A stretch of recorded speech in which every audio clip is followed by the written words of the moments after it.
A'udzubillahi minasyaitonirrajim. Bismillahirrahmanirrahim. Assalamualaikum warahmatullahi wabarakatuh. Hari ini 28 hari bulan Julai 2021. Sekali lagi kita bertemu dalam pendidikan Islam tingkatan 3 bersama murid-murid kelas 3 UM dan 3 USM. Okey. Jadi hari ini kita nak menyambung pelajaran kita tentang zakat, pelajaran yang ketujuh, zakat. Pelajaran ke-17, bidang fiqh, tajuk zakat menyuci harta, unit kedua. Dulu unit 1 kita belajar pengurusan zakat dah kan? Nah, ni kita nak belajar tentang unit kedua, kita nak belajar tentang jenis-jenis zakat. Okey, zakat ni ada jenis-jenis dia. Okey. Sebelum kita pergi situ, kita nak sebut sekali dulu apa dia yang kata zakat ni. Takut sekali lagi duduk sebut zakat, tak tahu apa dia. Okey. Zakat ialah kewajipan mengeluarkan sebahagian harta kita. Okey. Untuk diberikan kepada golongan yang layak menerimanya ataupun dipanggil golongan asnaf. Golongan asnaf. Jadi maksudnya duit yang ada dalam poket kita, harta kita bukanlah 100% milik kita. Ada di dalam harta itu sebahagiannya milik orang lain. Kalau kita tak keluarkan zakat, bermaksud kita dah makan harta yang bukan milik kita. Sama dengan mencuri ya, nah? Iyalah. Curi. Walaupun duduk dalam poket kita, kita makan, tetap bagi kepada orang yang sepatutnya, kira mencuri. Dan orang tak bayar zakat ini juga berdosa besar. Dan orang yang mengingkari zakat, kafir tu. Okay. Okey, kita tengok jenis zakat. Zakat apa yang kita kena bagi? Zakat ada dua jenis. Iaitu zakat fitrah dan zakat harta. Sebut zakat fitrah. Zakat harta. Dua jenis tu zakat. Okey, kita nak pergi kepada lebih lanjut lagi. Kita nak perincikan tentang kedua-dua jenis zakat ni. Kita tengok zakat fitrah dulu. Iaitu maksud, hukum dan dalil zakat fitrah. Okey, maksud dia ialah zakat fitrah mengeluarkan harta tertentu bagi setiap orang yang mukallaf dan orang yang di bawah tanggungannya dengan syarat-syarat dan tempoh masa yang telah ditetapkan oleh syarak. Ada orang nak masuk, Zulzikri. Okey, selamat datang orang yang ke-21, Zulzikri. Okey. Kita tengok balik. Itu dia maksud zakat fitrah. Mengeluarkan harta tertentu bagi setiap orang yang mukallaf. Mukallaf tahu dah kan? Mukallaf, bukan mu'allaf. Mu'allaf tu asnaf yang layak terima zakat. Ini bukan mu'allaf. Ini mukallaf, orang yang kena bagi zakat. Itu orang yang bertanggungjawab ke atas dosa pahalanya sendiri setelah dia akil balik. Dan bukan dia bagi kepada diri dia saja. Termasuk orang yang di bawah tanggungannya dengan syarat-syarat dan tempoh masa yang telah ditetapkan oleh syarak. Maksud kata semua orang kena bagi zakat. Tapi kamu bagi tak zakat? Hampa tahu apa? Ayah hampa yang bagi sebab dia kena bagi untuk dirinya dan tanggungan-tanggungan dia. Hampa tak tahu apa, sebenarnya hampa pun kena bagi zakat. Okay? Baby kecil pun kena bagi zakat fitrah. Okey, kita tengok ni. Hukum zakat fitrah. Hukumnya ialah wajib. Hukumnya ialah wajib. Ni wajib. Apabila memenuhi syarat wajib zakat fitrah. Okey. Apa yang kata wajib tu tahu di mana? Sebab ada dalil. Dalil naqli iaitu sabda Rasulullah SAW. Okey. Okey, hadis ni daripada Ibnu Umar. Sesungguhnya Rasulullah telah bersabda, farada zakatal fitri min Ramadana 'alan nasi sa'an min tamrin au sa'an min sya'irin ala kulli hurrin au abdin zakarin au unsa minal muslimin, riwayat Muslim. Maksudnya apa? Maksudnya daripada Ibnu Umar radhiyallahu anhu meriwayatkan bahawa Rasulullah bersabda, Rasulullah SAW bersabda, Rasulullah telah memfardukan zakat fitrah pada bulan Ramadan, maksudnya mewajibkan, memfardukan, mewajibkan zakat fitrah pada bulan Ramadan. Bulan puasa. Jadi diwajibkan zakat fitrah ni dalam bulan Ramadan ke atas manusia dengan mengeluarkan satu gantang kurma atau satu gantang gandum ke atas setiap orang yang merdeka atau hamba lelaki atau perempuan Muslim. Okey, maksud kata semua orang wajib, orang Islam wajib zakat fitrah untuk bayar untuk dirinya sendiri. Okey. Kadar zakat fitrah. Satu gantang Baghdad bersamaan 2.7 kilogram beras. Itu zakat. Seorang kena bayar sebanyak itu. Jadi dalam hadis Nabi kata satu gantang. Tapi kita hari ni tak pakai dah gantang. Kita pakai kilo. Maka orang buat pertukaran daripada gantang pergi ke kilo, maka perolehan dapatan dia ialah sebanyak 2.7 kilo. Punlah ni kita tak bagi beras sebanyak 2.7 kilo dah. Kita bagi duit. Okey. Bagi duit. Jadi berapa nilai 2.7 kilo tu? Lebih kurang RM7. Sebab itulah setiap kali bulan Ramadan kita kena bayar zakat fitrah. Nilainya ialah sebanyak RM7 seorang. Kalau keluarga seorang dalam satu keluarga tu ada 10 orang, darablah RM7, darab 10 orang RM70 untuk tahun tu. Okey. Itu kadar zakat. Lepas ni nak tanya ni. Oh, Asyikin. Selamat datang orang ke-22, Asyikin. Okey, Asyikin, kadar zakat fitrah ni ialah satu gantang Baghdadnya, iaitu bersamaan dengan 2.7 kilogram. Syarat wajib zakat fitrah. Syarat wajib zakat fitrah itu dia. Yang pertama Islam. Bukan Islam tak payah bagi zakat fitrah. Dia tak wajib. Syarat wajib bermaksud siapa cukup syarat-syarat ni dia wajib bagi zakat fitrah. Kalau dia tak bagi zakat fitrah berdosa. Yang kedua, hidup pada akhir bulan Ramadan dan awal bulan Syawal. Maksud kata orang tu mesti berada pada bulan Ramadan paling kurang minimum hari akhir Ramadan tu. Hari akhir Ramadan, hari 30 Ramadan, hari esok nak raya tu, hari akhir, hari ke-30 tu, hari last puasa tu, ibu yang mengandung ni melahirkan anaknya. Bila? Pukul 3 petang. Ramadan lagi masa tu? Ramadan. Kena bayar zakat fitrah. Okay? Dan awal bulan Syawal. Okay. Dia hidup akhir bulan Ramadan tu dia dapat, dan dia dapat awal bulan Syawal tu. Okay. Sekurang-kurangnya sebelum hari raya, belum sembahyang hari raya, maka wajiblah ke atasnya untuk bayar zakat fitrah. Okay.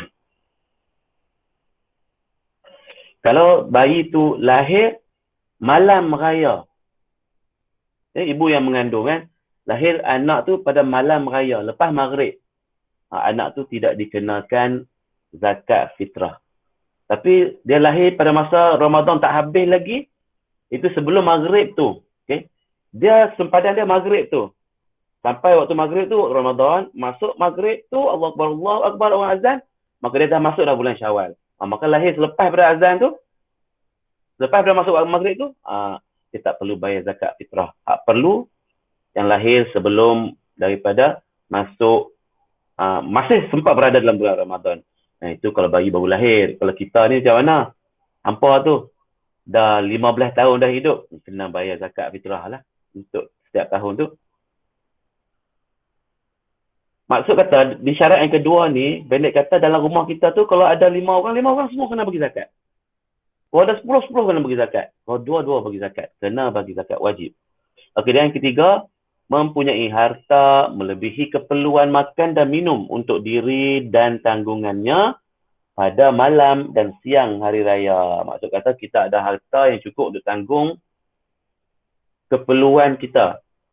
Ada duit nak beli lauk, ada beras nak masak.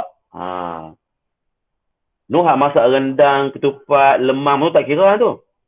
Tu bukan keperluan asas. Keperluan asas ni macam beras. Okay? Kalau orang tu keputusan makanan, habis tu tak ada apa. Sepanjang Ramadan tu sampai ke akhir Ramadan tu, dia tak ada apa. Beras pun tak ada. Nak makan pun tak cukup. Orang yang duk main bagi makanan ketika buka puasa, orang ni tak diwajibkan zakat. Kita tak lah kot noh. Kita berlambak-lambak kan. Jadi kita diwajibkan zakat lah. Kita syarat dia ada 3. Yang pertama Islam, yang kedua hidup pada akhir bulan Ramadan dan awal bulan Syawal, dan yang ketiga ada harta yang melebihi keperluan makan dan minum. Okey. Sekarang kita tengok pula waktu mengeluarkan zakat. Bila masa nak keluar zakat ni? Yang pertama waktu dia wajib. Okey. Wajib. Selepas terbenam matahari pada akhir Ramadan. Hari puasa hari last tu, bila jatuh matahari je, masuk maghrib je, terus masuk waktu wajib. Waktu sunat, sebelum solat hari raya Aidilfitri. Kan pagi esoknya tu orang pergi sembahyang raya, bukan musim PKP lah, musim hak sebelum tu. Orang pergi sembahyang raya, jadi waktu sunat tu pagi tu, selepas pada subuh tu sampai ke waktu pergi sembahyang raya. Pukul berapa orang sembahyang raya? Biasa dalam pukul 8.30 pagi kan. Jadi waktunya tu lepas pada subuh sampai ke sembahyang raya, itu waktu sunat. Kemudian waktu haram. Selepas terbenam matahari pada hari raya yang pertama. Kalau dia tak sempat nak bagi zakat fitrah, sembahyang raya, selepas sembahyang raya sampai ke terbenam matahari. Hari tu, hari raya pertama tu, terbenam tu masuk waktu maghrib. Dia tak bayar lagi. Waktunya haram. Okey, yang keempat, makruh. Bila waktu makruh? Selepas solat hari raya Aidilfitri sehingga sebelum terbenam matahari 1 Syawal. Maksud kata, sebelum sembahyang raya tu sunat. Dan kalau tak bagi juga, tergandah sampai ke sembahyang raya, lepas sembahyang raya baru nak bagi, hukumnya makruh. Okay. Selepas solat hari raya Aidilfitri. Sampai bila? Sampai masuk maghrib. Bila dah masuk maghrib tu jadi waktu haram pula. Okay. Yang seterusnya, waktu harus. Bila waktu harus ni? Maksud harus ni ialah boleh. Boleh. Nak bagi bila pun boleh. Okay. Tak kira waktu dia. Iaitu di sepanjang bulan Ramadan. Bila masuk 1 Ramadan, boleh bagi dah zakat fitrah. Okay. Sebelum masuk Ramadan, tak boleh bagi zakat fitrah. Kalau dia bagi juga, dia tak kira zakat fitrah. Dia kira sedekah biasa. Contohnya hari ni, nak masuk Ramadan, petang tu, malam lagi, bila azan maghrib, orang azan Allahu Akbar, maghrib, masuk Ramadan. Tapi dia waktu asar tadi, dia pergi bagi siap. Ni zakat fitrah. Tu sedekah biasa. Okay. Jadi kalau tengok pada hukum ini, kita boleh ambil kira, waktu untuk bermula bayar zakat fitrah ialah masuk bulan Ramadan dan sampai hari raya pertama waktu maghrib. Bila waktu kau kita nak susun? Jadi sekarang ni dia tak tersusun. Kalau kita susun daripada timeline ataupun garis masa, masuk Ramadan, 1 Ramadan, itu waktu harus. Boleh bagi zakat fitrah. Teruslah sampai hari akhir Ramadan. Hari ke-30. Okey? Harus itu sampai waktu maghrib ke hari ke-30 tu. Sepanjang 30 hari itu harus. Sampai ke waktu maghrib. Masuk maghrib. Waktu harus tu sudah berubah menjadi waktu wajib. Wajib. Okey. Waktu wajib tu terus sampai masuk waktu subuh. Bila masuk waktu subuh, habis dah waktu wajib, dikira waktu sunat. Iaitu daripada subuh sampai ke sembahyang raya. Waktu tu berapa jam? Sebab itulah sembahyang raya puasa, orang sunat dilewatkan. Sebab nak beri peluang kepada orang yang nak bayar zakat, nak ambil waktu sunat tu. Okey. Bila dah sembahyang raya, habis dah waktu sunat tu. Okey. Kira waktu makruh. Makruh tu lepas dah sembahyang raya tu sampai ke maghrib. Hari raya pertama tu, makruh. Sampai maghrib. Bila masuk maghrib, habis waktu makruh, masuk waktu haram. Okey. Jadi itu merupakan waktu-waktu untuk mengeluarkan zakat fitrah. Okey. Itu merupakan zakat fitrah. Jadi kalau nanti kamu, suatu masa nanti kamu dah bekerja, dah menanggung diri sendiri, kamu bayar zakat untuk diri sendirilah nah. Okey, itu zakat fitrah. Kita tengok pula yang kedua. Yang kedua, zakat harta. Okey, zakat harta ni panjang lah. Okey, sebab ada 5 jenis zakat. Yang pertama, zakat tanaman dan buah-buahan. Yang kedua, zakat haiwan ternakan. Yang ketiga, zakat emas, perak dan mata wang. Yang keempat, zakat perniagaan. Dan yang kelima, zakat galian dan rikaz. Okey, selamat datang Aisyah Azmi yang ke-23. Kenapa lambat Aisyah? Okey. 5 jenis zakat. Okey, ulang balik. Zakat tanaman, buah-buahan, zakat haiwan ternakan, zakat emas, perak dan mata wang, 4 zakat perniagaan, dan yang kelima zakat galian dan rikaz. Okey, kita akan tengok satu persatu untuk kita faham. Okey. Jadi kalau ada kamu ada benda nak tanya, ada kemuskilan, nak tahu apa-apa, boleh tanya boleh off on mic dan tanya terus. Ataupun malu-malu kucing, boleh tanya dalam ruang komen, ruang chat. Ustaz. Ya. Zakat boleh bayar dalam online ke Ustaz? Oh, boleh sangat-sangat. Boleh sangat-sangat. Yang penting duit tu sampai kepada pihak yang mengutip zakat tu.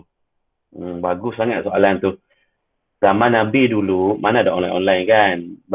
Dia pun bagi benda tu. Kurma, bagi kurma. Macam tu. Tapi Islam ni, dia bukan jumuk. Dia mengikut peredaran zaman. Kalau zaman hari ni kita telah sampai ke zaman online, maka zakat boleh dibayar secara online.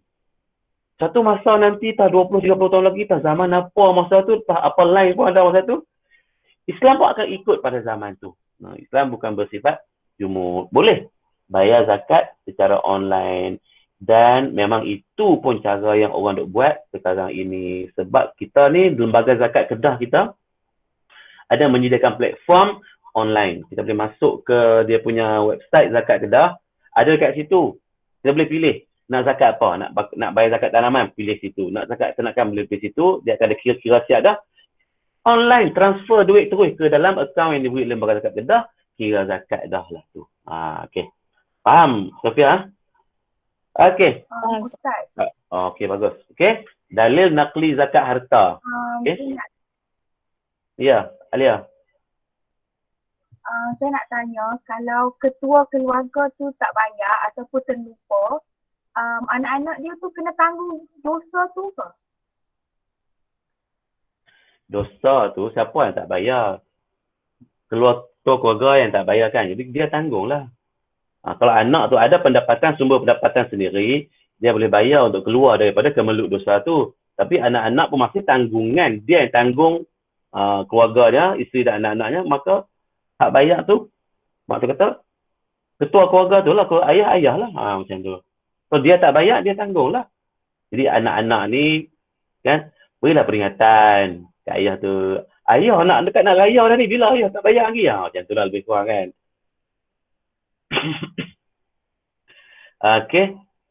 Okay, mana nak tahu dalil ni? kewajipan zakat ni? Dalilnya adalah surah At-Taubah ayat 103. A'udzubillahi minasyaitonirrajim. Khudz min amwalihim shadaqatan tutahhiruhum wa tuzakkihim biha. Maksud kata, Allah kata apa ni? Ambillah sebahagian zakat daripada harta mereka menjadi sedekah, supaya dengannya engkau membersihkan mereka dan menyucikan mereka. Tujuan beri zakat ni ialah untuk membersihkan zakat tu. Okey? Hati kita ni nak bersihkan juga. Contohnya ada duit dalam poket kita ni sebanyak 21,000. Kena bagi zakat tak? Kena bagi zakat. Tapi sayang ketak tangan ni. Hati ni buruk, busuk dengan macam-macam tomahan dekat Islam. Aku kerja tu aku nak kena bagi zakat pula. Tak mau bagi zakat. Okay? Nak bersihkan harta yang ada kat kita tu, kita bagi zakat seperti mana yang Allah syariatkan. Bakinya tu milik kita sepenuhnya lah. Harta tu dah bersih. Tak mana nak tahu kata bersih? Harta tu lagu tu lah, bukannya kena najis tai babi pun tak. Hati kita ni sebenarnya, hati kita ni bersih. Okay? Ikhlas dengan Allah. Okay? Duk sangka kata, rezeki tu kita cari sendiri. Tak. Allah yang bagi. Bila Allah bagi, Allah yang pilih kita untuk bagi harta, maka kita kena jadi orang yang mengeluarkan zakat. Kena untuk mencucikan dan membersihkan harta. Sebab itulah tajuk kita ni, zakat penyuci harta. Okey, syarat wajib dia orang yang mengeluarkan zakat harta ni, okey, yang pertama Islam. Bukan Islam tak wajib. Okey. Yang kedua, cukup haul. Haul ni kalau Rumi dieja H-A-U-L.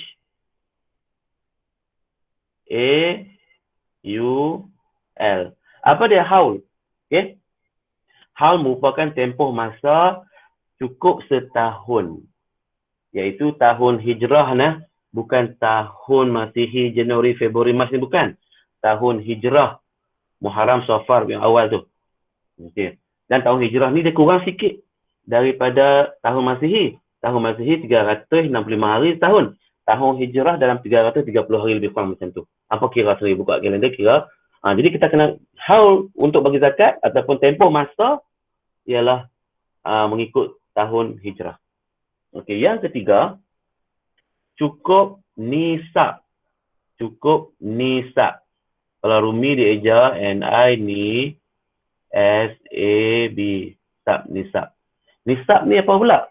Nisab ialah jumlah harta kita tu. Okey. Contohnya kadar berapa kena bagi zakat. Adakah kita ada RM10 atau kita ada RM100 atau ada RM1,000 dalam poket kita kena bagi zakat dah? Tak. Islam menetapkan kadar tertentu berapa yang kena bagi. Kita akan sebut nisabnya berapa tak lagi. Okey. Yang keempat, sempurna milik. Yang kita nak bagi zakat tu mestilah sempurna milik kita, bukannya hak orang lain. Kalau harta tu hak orang lain, nama orang lain, kita tak bolehlah bagi zakat. Apa bagi zakat harta orang? Mestilah zakat harta kita. Yang kelima, merdeka. Maksud kata bukan golongan hamba. Okey, itu senang je nak faham. Okey, kalau kamu ada soalan, buka mic tanya terus. Kita tengok yang pertama.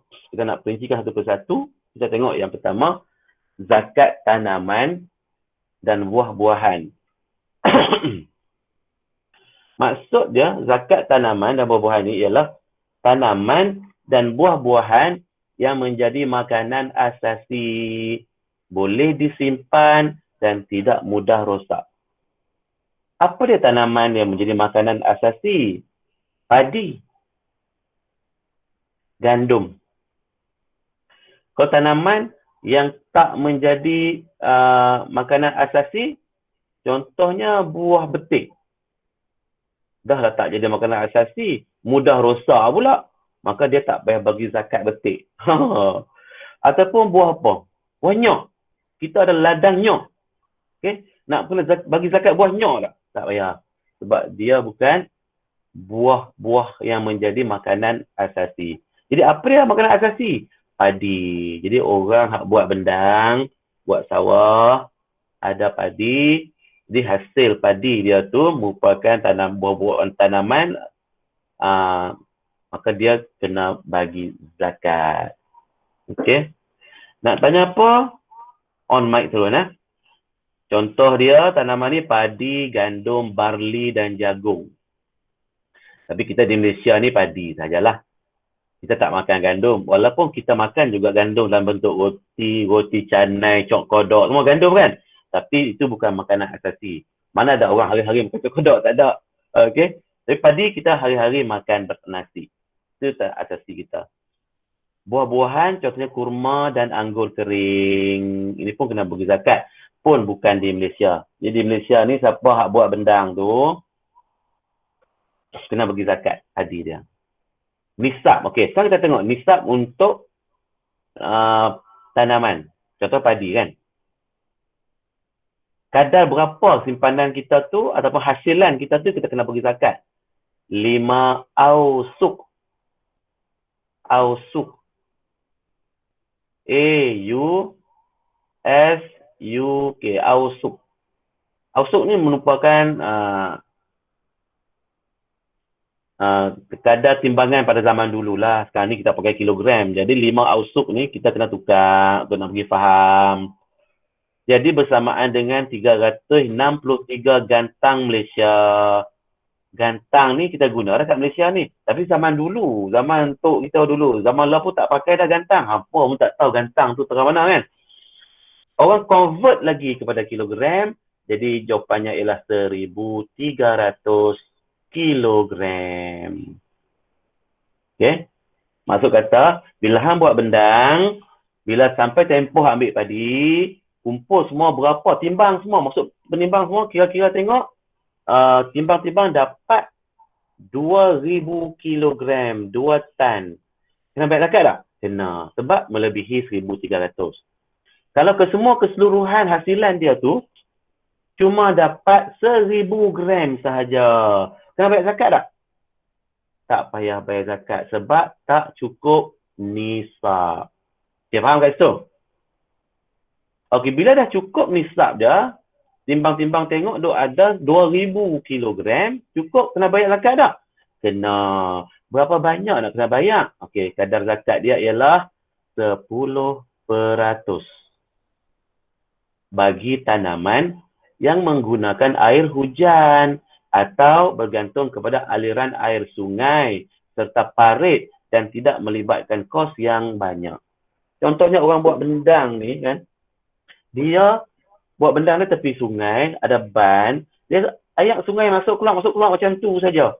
Ataupun dia memang memiliki tadahan hujan yang cukup di negeri tu, memang harap air hujan dia turun. Tak payah buat apa sangat pun, pergi semai benih, tunggu, ambil hasil saja. Hak macam tu, kena 10%. Okey? 10% macam mana? Kalau dia dapat 2,000, hasilan dia dapat 2,000 gram, 2,000 gram pula. 2,000 kilogram, maka 10% ialah banyak mana? 200 kilogram. Banyak agak noh. Di hati kita ni, sayang ke harta kita ke sayang pada Allah? Kalau Allah kata sayang pada Allah, 10% tak kisah bagilah. Sebab kita tahu tu bukan hak kita. Hak orang lain. Bagi je lah. Tak payahlah nak kata, aku yang susah-susah payah tanam semua ni, titik peluh aku sendiri, tak tahu nak nambah. Tak payahlah macam tu. Sebab ni Allah suruh lah bro. Bukannya ni, kena ikut setan memanglah. Tapi kadar zakat ini, 10% ini berubah menjadi 5% bagi tanaman yang menggunakan jentera, tenaga manusia serta memerlukan kos yang tinggi. Pendek kata, kalau hari ni orang buat bendang, kan, 5% lah.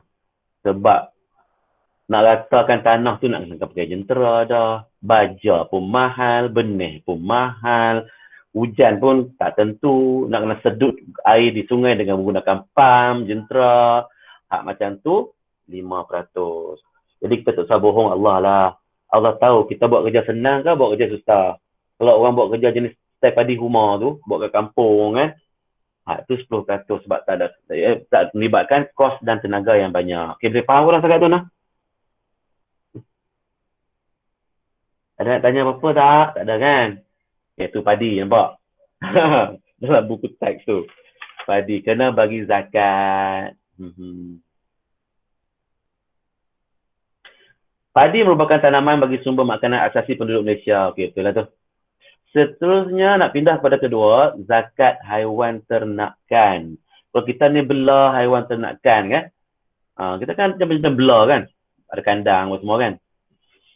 Jadi antara haiwan yang dizakatkan, yang dikenakan zakat ialah kambing, biri-biri, lembu, kerbau, unta. Jadi kalau bela ayam, kena bagi zakat ada haiwan ternakan tu? Tak payah bagi zakat. Okey. Ada soalan yang tanya? Kalau orang bela rusa macam mana? Kat belakang rumah dia tu dia buat pagar, elok dia bela rusa boleh 10 ekor, 20 ekor kan. Dia dapat kebenaran daripada perhilitan. Okay, dia bela rusa. Kena bagi zakat tak? Rusa tak termasuk dalam ni, Cik Nah.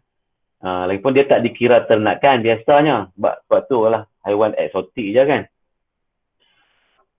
Okey, ayam pun tak kena zakat juga walaupun dia ada kandang sebesar tu.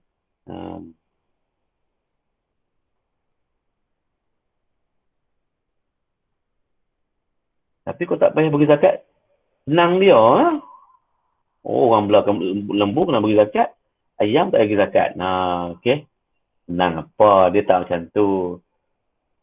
Dia kena kot lain pula. Dia kena zakat perniagaan ke apa semua tu. Okey.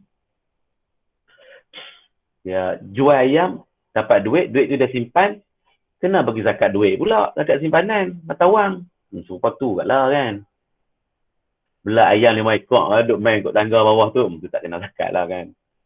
Okey, jenis, kita tengok. Zakat haiwan ternakan. Jenis kambing dan biri-biri, nisab 40 ekor. Maksud kata, kalau kita bela kambing atau bela biri-biri, nisabnya ialah, jumlah itu, ialah 40 ekor. Kalau kita dah bela sampai 40 ekor, kena keluarkan zakat, iaitu 1 ekor kambing atau biri-biri. Okey. Kalau kita bela 30 ekor sahaja, kambing, kena zakat tak? Tak kena zakat. 40 ekor, kena. Itulah kadar nisab dia. Kadar dia ialah 1 ekor. Jadi siapa yang ayah dia bela kambing ataupun bela biri-biri, kena tengoklah, kena kira. Kita pun tahu kan jumlah kambing dia berapa. Kalau 40 ekor tu kena zakat, 40 ekor. Jadi umur binatang yang dizakat 2 tahun kalau kambing, 1 tahun kalau biri-biri. Okey, itu kalau kambing, biri-biri. Lembu dan kerbau. Nisab bagi lembu ialah 30 ekor. Kadar dia 1 ekor lembu jantan. Jadi kalau kita bela lembu, petang-petang dia pergi hambat. Duduk rembai dengan kan, bawa motor kan. Ikut tu kan. Tu bela lembu. Cukup 30 ekor. Kena bagi zakat 1 ekor lembu jantan. Umur binatang lembu tu ataupun kerbau tu 1 tahun ke atas. Terusnya kita tengok zakat unta. Nisab unta ialah 5 ekor. Okey, cukup 5 ekor kena bagi zakat. Dan kadarnya ialah 1 ekor biri-biri. Dia tak bagi unta. Kalau bela kambing, kena bagi kambing. Kalau bela lembu atau kerbau, kena bagi lembu. Okey. Kalau bela unta, tak bagi unta. Bagi biri-biri, seekor. Umur dia setahun ke atas pula. Syarat wajib zakat ni, yang binatang ternakan ni, yang pertama, okey, dipelihara di padang terbuka. Maksud kata, yang petang-petang, yang pagi-pagi dia lepas, dia masuk ke kelapa sawit tu, pergi ikut pencawang elektrik semua tu kan, makan, merata macam tu. Kemudian petang dia pergi hambar, masuk kandang balik. Tu kena bagi zakat. Dipelihara di padang terbuka. Maksud kata, lembu tu, dia cari makan sendiri, dia ragut sendiri. Tapi kalau dia bela tu dalam kandang, lembu tu makan sepenuhnya daripada supply oleh tuan punya ni, owner belah lembu ni, duk pergi beli dedak di mana-mana, awak balik lembu ni, bubuh dalam bekas makan dia tu, yang tu tidak menepati, tak mencukup syarat wajib. Yang kedua, binatang ternakan bukan digunakan untuk bekerja seperti membajak, memikul barang. Ada orang nak masuk pula. Siapa dia ni? Mukri Danish. Iaitu orang yang ke-24. Mukri. Okey. Okey. Binatang tu bukan digunakan untuk bekerja. Untuk membajak kan, orang gunakan lembu kan untuk bajak sawah kan. Dia ada mesin dia tu, dia sangkut kat belakang lembu, lembu tu tarik kan. Okey. Kalau digunakan untuk tujuan tu, tidak wajib zakat. Memikul barang, mengepam air dan sebagainya. Okey. Itu zakat haiwan ternakan.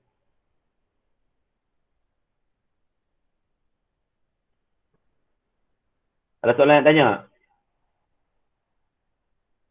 Kalau ada nak tanya, boleh type di ruang komen ataupun ni. Ruang komen tak ada apa pun. Suhaimi saja kata saya ada. Boleh on mic dan tanya terus. Terusnya kita tengok zakat emas, zakat perak dan zakat mata wang. Emas ni macam mana? Emas ialah merangkumi semua jenis emas. Sama ada emas yang dibuat rantai, dibuat gelang, dibuat rantai, dibuat subang dan kita pakaikan. Emas yang dijadikan barang hiasan. Itu kena bagi zakat emas. Ataupun emas dalam bentuk jongkong tu. Kau di rumah, ayah kamu penggemar koleksi emas, jongkong emas. Mampu simpanlah dalam rumah tu, dalam lemari ada 2-30 ketui jongkong emas. Kena bagi zakat emas macam tu. Perak, perak dia warna silver tu lah kan. Tapi perak yang ori lah. Bukan perak yang salut balut tu, bukan dah lah. Dan mata wang. Mata wang tu apa? Wang lah. Mata wang kita ringgit. Jadi kalau kita simpanan kita tu merupakan ringgit. Kita simpan di bank. Setiap hari kita nak pergi bubuh. Contoh orang berniaga kan. Orang berniaga jual cendol kan. Setiap petang habis berniaga dia pergi bubuh duit di bank. Bubuh. Duit kan? Mata wang. Kena zakat. Tapi kita tengok. Kita tengok nisab dia. Berapa banyak yang sampai kena zakat tu.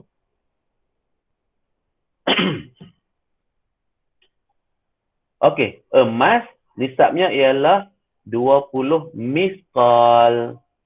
Miskal ni pun merupakan timbangan, unit timbangan pada zaman dulu.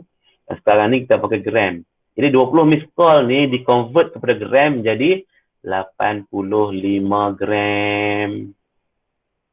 Jadi untuk orang yang ada emas,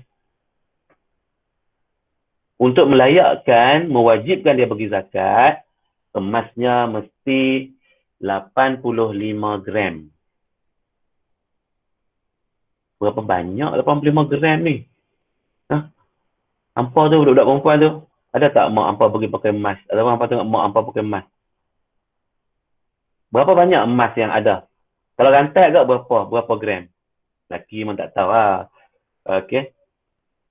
Dan kemudian berapa harga emas? Okay, kita check tengok. Harga emas ni dia berubah setiap hari tau. Kejap RM240, kejap turun RM180, kejap naik RM280, tak tentu.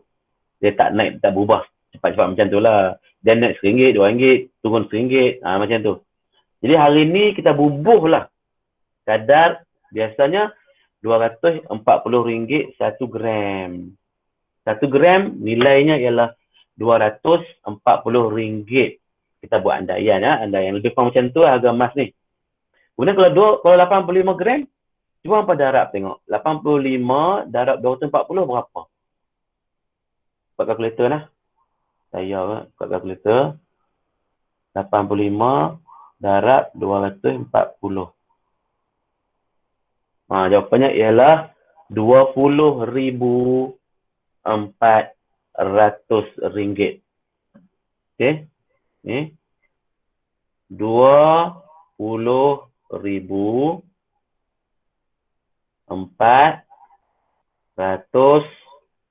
ringgit. Okey, ini ialah RM. 85 gram itu maksud kata nisab kena wajib zakat ialah nilai emas yang ada di tangan kita itu adalah RM20,400.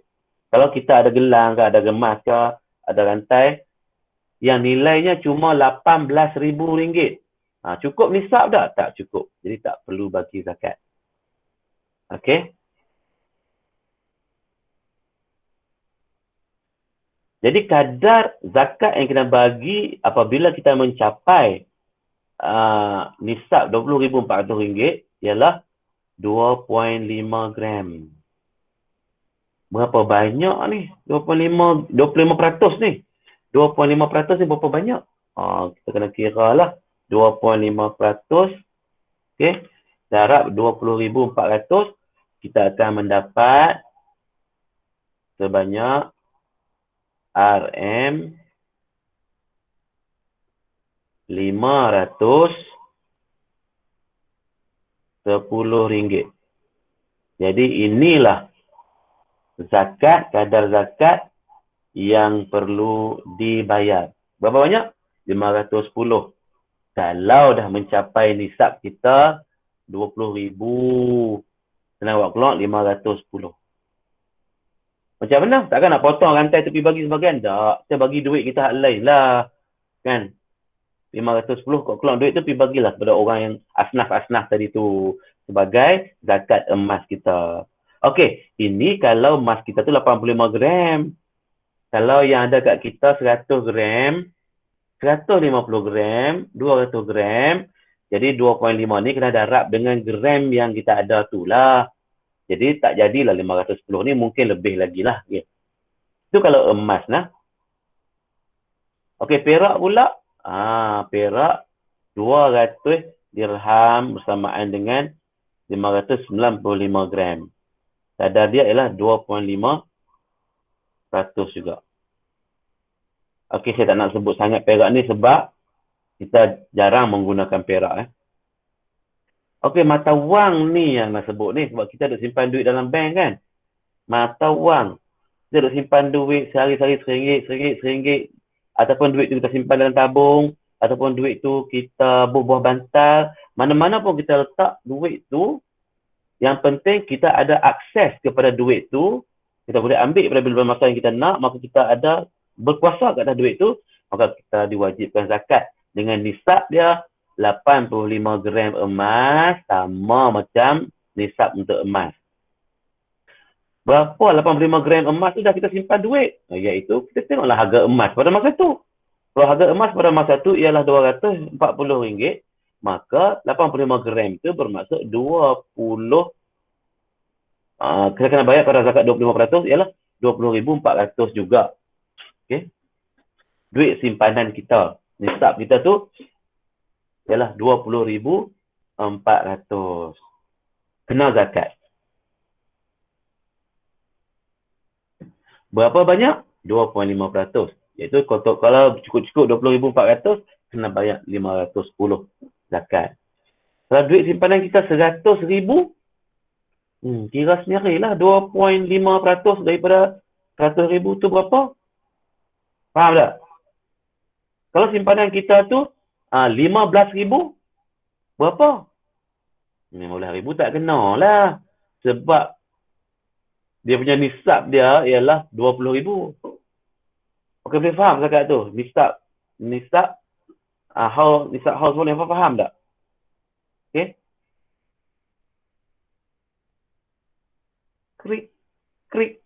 Krik. Sofia?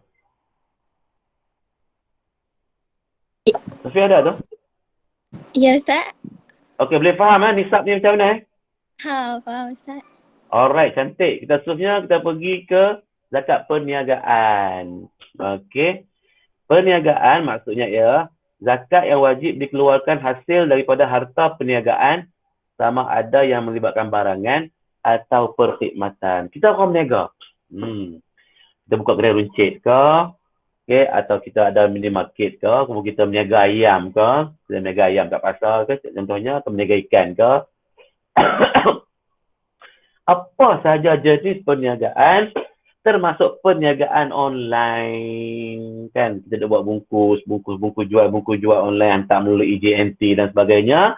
Kalau kita cukup nisabnya, kena bayar zakat. Dan termasuklah juga perkhidmatan. Perkhidmatan ni macam mana? Perkhidmatan ni dia tak ada barang yang dijual. Dia jual perkhidmatan. Contohnya gunting rambut. Perkhidmatan gunting rambut. Perkhidmatan mengurut. Semua perkhidmatan kan? Semua jenis-jenis tu dikira perniagaan dan diwajibkan zakat kalau sampai nisabnya. Berapa nisabnya? 85 gram emas. Sama juga macam zakat emas tadi. Berapa banyak 85 gram emas ni? Kadar zakatnya dah 2.5%. Sama macam tadi ni. Sama macam tadi ni ya.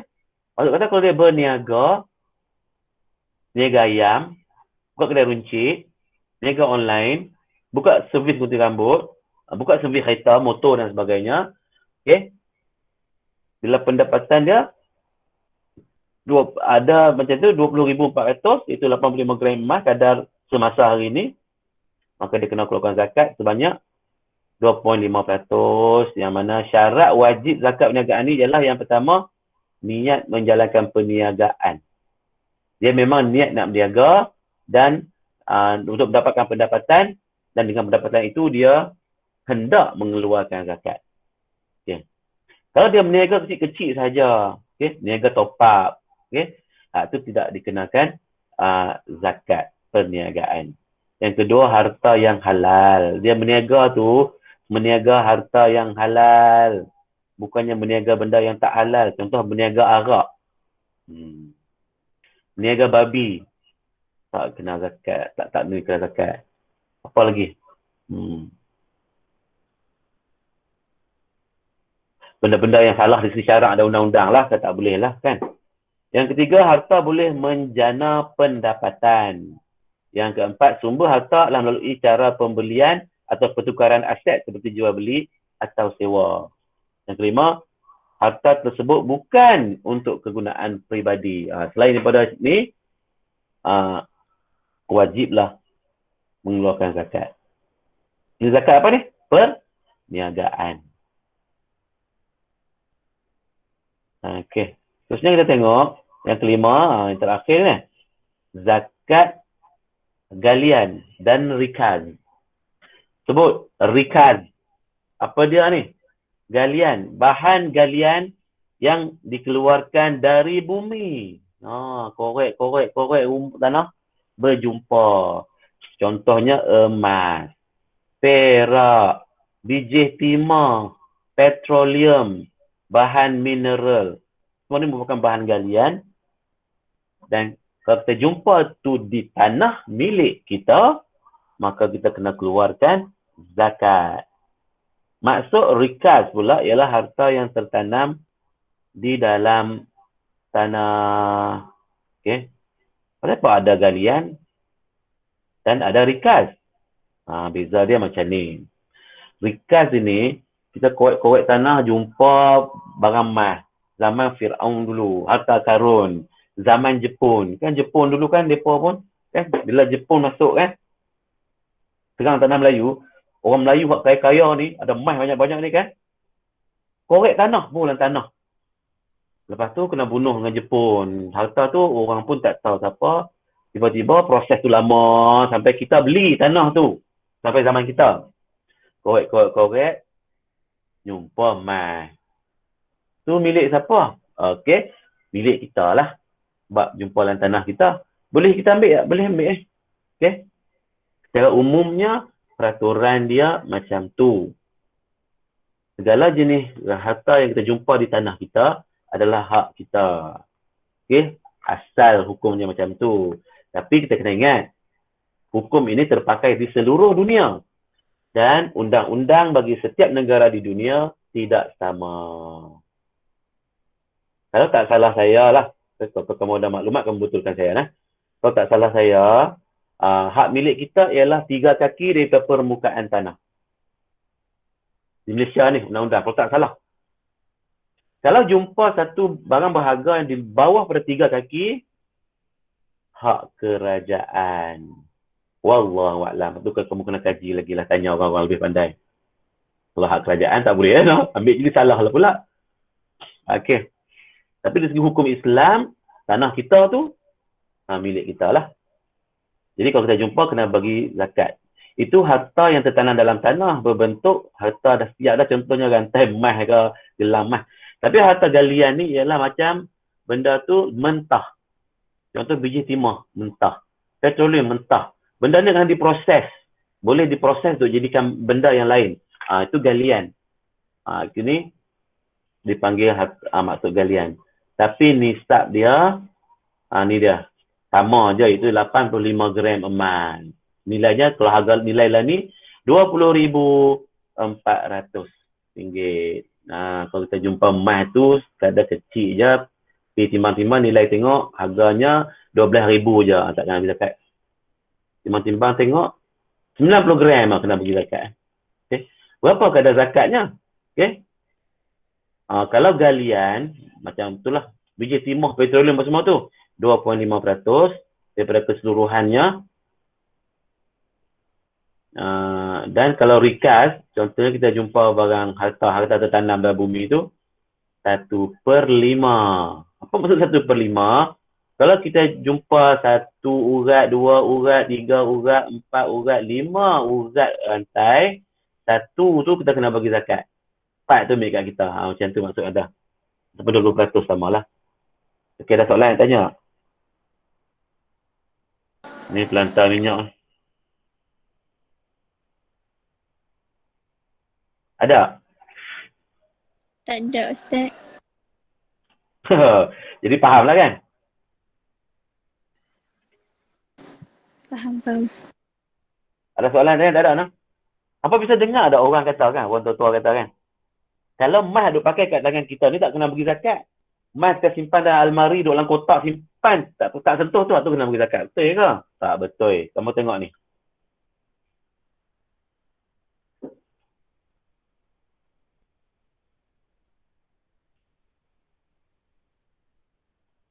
Hak ni nak sebut kat ni.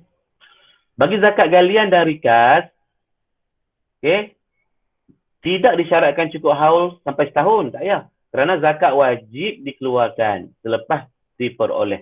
Buat keluar benda tu daripada tanah je, okay, terus kena tolak zakat tu. Dia tak perlu kepada cukup setahun. Okey, nak tengok yang ni. Ada sikit spektrum ilmu.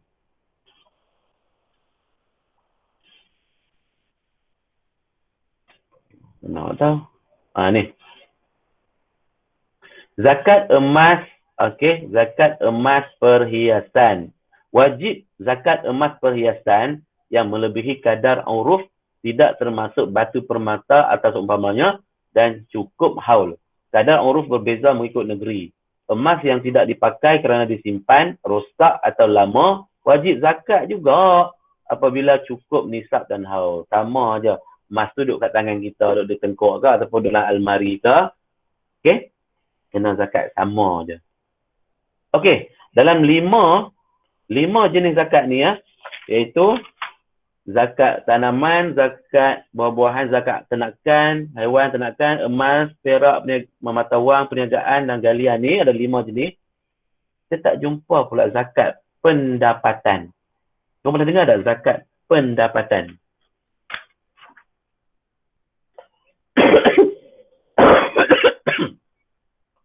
Maksud kata, orang tu tak berniaga. Tak ada simpanan. Tapi dia bekerja. Dia ada pendapatan. Macam saya lah. Saya tak ada harta. Tapi saya bekerja, ada gaji. Kena bagi zakat tak? Kena. Zakat apa namanya? Zakat haiwan? Zakat emas? Zakat tanaman? Zakat pendapatan. Zakat pendapatan tak ada pun dalam senarai tu.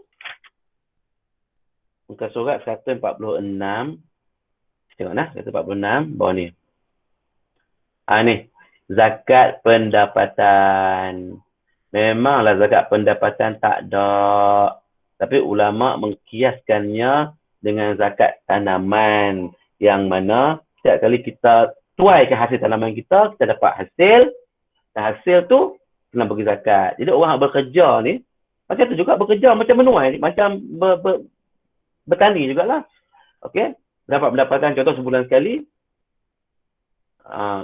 takkan tak kena bagi zakat. Tetapi cara logik akal kita kan, orang yang buat padi tu hasilnya baru 1,300, dia punya nisab dia 1,300. Kadang-kadang dapat 2,000 kilo. Sedangkan orang yang bekerja tu pula makan gaji contohnya, pendapatannya kadang-kadang berbelah-belah ribu, puluh ribu, lebih lagi daripada orang yang buat apa tu, buat pertanian. Takkan tak kena. Okey. Jadi ulama mengkiaskannya dengan zakat tanaman, maka dikenakan juga syarat, kenakan juga zakat pendapatan. Syarat khusus, hasil usaha yang baik termasuklah pendapatan yang merangkumi upah, gaji, bonus, allowance, commission dan sebagainya. Okey. Maksud kata usaha yang baik. Jadi guru ni usaha yang baik tak?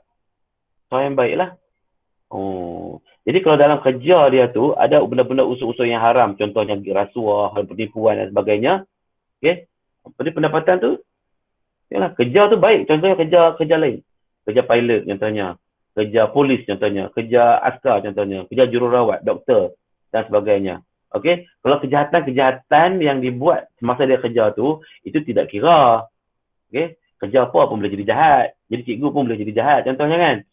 Okey. Jadi kalau contohnya kalau adanya pendapatan yang tidak halal di dalam kerja tu, tak termasuk dalam hal ni. Sebab usaha asal tu dikira usaha yang baik dah.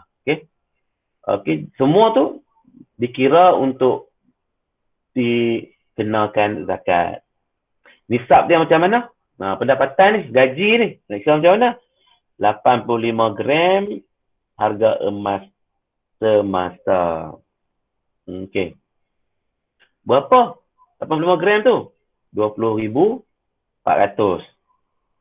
Contoh kalau orang tu kerja, gaji pendapatan dia sebulan ialah RM1,000. Jadi setahun, sebab dia ada haul dia, setahun. Sebab ikut tanaman dia dah haul kan. Kemudian, kalau dia kerja, pendapatan dia RM1,000 sebulan, setahun berapa? 12,000. 12,000 cukup bagi haul kena bagi zakat? Tak cukup lagi. Sebab haul ialah 20,000. Kalau kerjanya ialah 2,000 sebulan pendapatan dia, setahun dapat apa? 2,000? 24,000. Nisab berapa? 20,000. Baru kena zakat. Macam itulah lebih kurang dia. Okey, ada soalan nak tanya? Tak ada.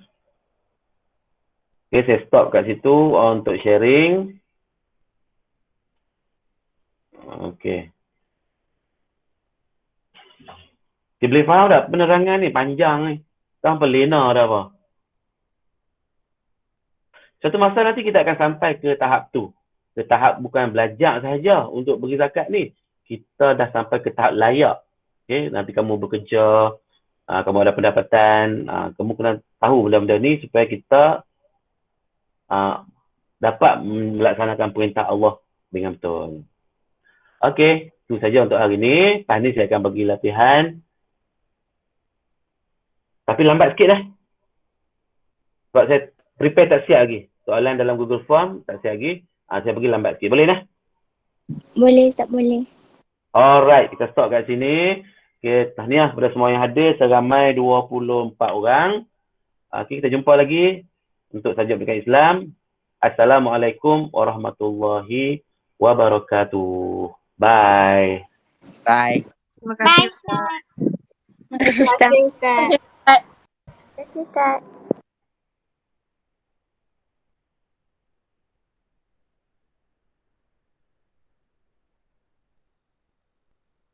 Stop recording.